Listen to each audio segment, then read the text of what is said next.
Sridhar sir, நாங்க எந்த அரசியல்வாதியும் ஆளும் கட்சி தரப்புலையோ அல்லது எதிர்கட்சி தரப்புலையோ நாங்க கூப்பிடல. ஏன்னா இதை கொஞ்சம் அரசியல் கலப்பில்லாம இதை பேசணும் அப்படின்ட்டு நாங்க விரும்புறோம். அதனாலதான் நாங்க இன்னைக்கு முழுசும் வெறும் கல்வித்துறை சார்ந்தவர்களே கூப்பிட்டுருக்கோம். பிஜேபியில இருந்து வரேன்ட்டு ஒப்புக்கொண்டவர் கூட பாத்தீங்கன்னா ஒரு பேராசிரியர் தான். அதனால கவர்னருடைய ஸ்டேட்மெண்டில் இருக்கக்கூடிய அந்த குற்றச்சாட்டு விமர்சனம் அதை நம்ம எப்படி வேணா எடுத்துக்கலாம். அதுல உண்மை முழுமையாக இல்ல அப்படின்ட்டு நம்மளால மறுக்க முடியுமா? நிச்சயமா அதுல எல்லளவு கூட உண்மை இல்லை சார். டபுள் பாக்ஸ் போடுங்க. எல்லளவு கூட அதுல உண்மை கிடையாது. ஏன்னா ஒரு தனியார் பள்ளி நிகழ்ச்சியில போய் எந்த விதமான ஒரு ஆதாரமும் இல்லாம பொத்தாம் பொதுவா நீங்க இந்த தமிழ்நாடு பாடத்திட்டங்கள் அத்தனையுமே வெரி லோ, அவர் யூஸ் பண்ண வார்த்தை வெரி லோ, இந்த இத நீங்க படிச்சீங்கன்னா உங்களுக்கு எந்த பயனும் இல்லை, பயன் இல்லாத ஒண்ணு படிச்சுக்கிட்டு இருக்கீங்கன்னு சொல்லிட்டு படிச்சுக்கிட்டு இருக்கிறவங்கள்ட்ட போய் அவநம்பிக்கை ஊட்டுறதா சொல்றாரு. இது ஒரு அவர் வகிக்கக்கூடிய பதவிக்கும் அவர் இருக்கக்கூடிய இடத்துக்கும் ஒரு நாட்டில் உள்ள கல்வி கற்கக்கூடிய கிட்டத்தட்ட 1.5 கோடி மாணவர்கள் இன்றைக்கு கல்வி கற்றுக்கிட்டு இருக்காங்க. இந்த 1.5 கோடி மாணவர்கள் மத்தியில போய் அத்தனை பேரும் நீங்க படிக்கிறது அத்தனையுமே நீங்க சரியான கல்வியை கற்கல அப்படின்னு சொன்னா இது எந்த விதத்துல நியாயமான ஒன்றா இருக்க முடியும்? எந்த விதத்திலையும் நியாயமான ஒன்றா இருக்க முடியாது. அப்படியே ஒரு குறிப்பிட்ட பாடத்திட்டம் சரியில்லை, ஒரு குறிப்பிட்ட பகுதி சரியில்லை அப்படின்னா அந்த குறிப்பிட்ட பகுதியை சுட்டி காட்டி இந்த வரலாறுல இது மறைக்கப்பட்டிருக்கிறது அல்லது இந்த வரலாறுல இது கூடுதலா சொல்லப்பட்டிருக்கு அல்லது அறிவியல் பாடத்திட்டத்துல இது ஏற்புடையதா இல்லை அப்படின்னு சொல்லலாம். குறிப்பா மத்திய அரசு பாடத்திட்டத்துல என்சிஆர்டில பாத்தீங்கன்னா அணுவை பற்றி ஒரு கேள்வி கேட்கும் பொழுது 2017க்கு முன்னால ஒரு விடையும் 2020 புத்தகத்துல ஒரு கொள்கையுமா சொல்றாங்க. அணுவை பத்தி சொல்றப்ப அணுவை பத்தி அணுக்கொள்கை அதுக்கு இடையில எதுவும் மாறி இருக்கா? எதுவும் மாறல.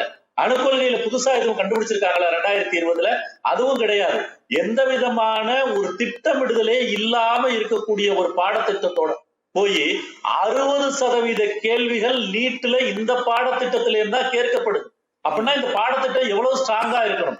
அதே போல யூபிஎஸ்சி எக்ஸாமினேஷன்ல வரலாறு, ஜியாகிரபி, சுவாலஜி, பாட்டனி படிக்கக்கூடிய அத்தனை மாணவர்களும் விரும்பி ரெஃபரன்ஸுக்காக யூபிஎஸ்சி மாணவர்கள் தேர்ந்தெடுக்கிறது எதுன்னு கேட்டா தமிழ்நாடு டெக்ஸ்ட் புக் தான் தேர்ந்தெடுக்கிறாங்க.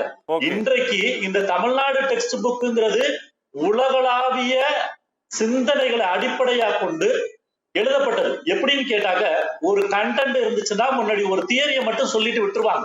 இப்ப இருக்கக்கூடியதுல குறிப்பா இயற்பியல், வேதியியல் புத்தகங்கள்ல எல்லாம் ஒரு தியரி, அந்த தியரிக்குடைய என்ன விளக்கம், அந்த விளக்கத்தினுடைய பயன்பாடு, அந்த பயன்பாட்டினுடைய பயன்கள், இவ்வளவு வரையும் செக்மெண்டா பிரிச்சு கொடுத்து ஒரு மாணவன் ஒரு தியரியை பத்தி படிக்கும் போது எந்த விதமான அவனுக்கு அடிப்படை அறிவை தாண்டி அதனுடைய செயல் அறிவு இருக்கக்கூடிய அளவுக்கு இந்த புத்தகங்கள் எழுதப்பட்டிருக்கு இன்னைக்கு.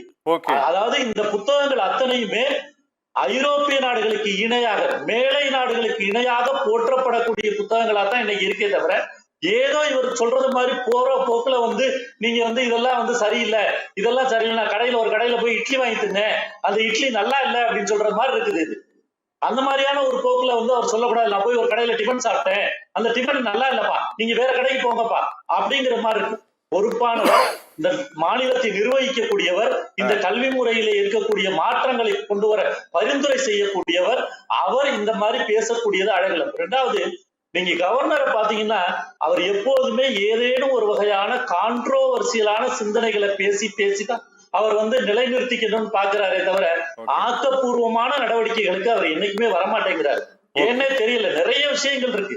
இதை தாண்டி மாணவர்களை எழுச்சி சொல்லக்கூடிய அளவுக்கு நிறைய விஷயங்கள் இருக்கு. இன்னைக்கு தமிழக முதல்வர் பாத்தீங்கன்னா நானே முதல்வன் திட்டத்தை கொண்டு வர்றாங்க. ஒரு மலைவாழ் பெண்ணை இன்னைக்கு ஐஐடியில சேர்ற அளவுக்கு அந்த திட்டம் முன்னேறி இருக்குது. அந்த திட்டத்துக்கான பணத்தை மத்திய கவர்மெண்ட் நிறுத்தி வைக்குது. நீங்க கையெழுத்து போட்டாதான் கொடுப்பேன் அப்படிங்குது. நம்ம இருமொழி கொள்கையே இவங்க கேள்வி பண்றாங்க. இந்த மாதிரி விஷயங்கள்லாம் நிறைய இருக்குது. ஆனால் தமிழ்நாடு பாடத்திட்டம் என்பது உலகளாவிய பாடத்திட்டத்திற்கு மிக மிக சமமாக உள்ள பாடத்திட்டம். இதை யாரும் போற போக்குல குறை சொல்ல முடியாது. குறைகள் இருந்தால் அதை உரியவர்களிடம் தெரியப்படுத்தி அந்த குறைகளை களைய வேண்டியவர்கள் களையணுமே தவிர மாணவர்கள் மத்தியில் அவநம்பிக்கையை விதைக்கவே கூடாது.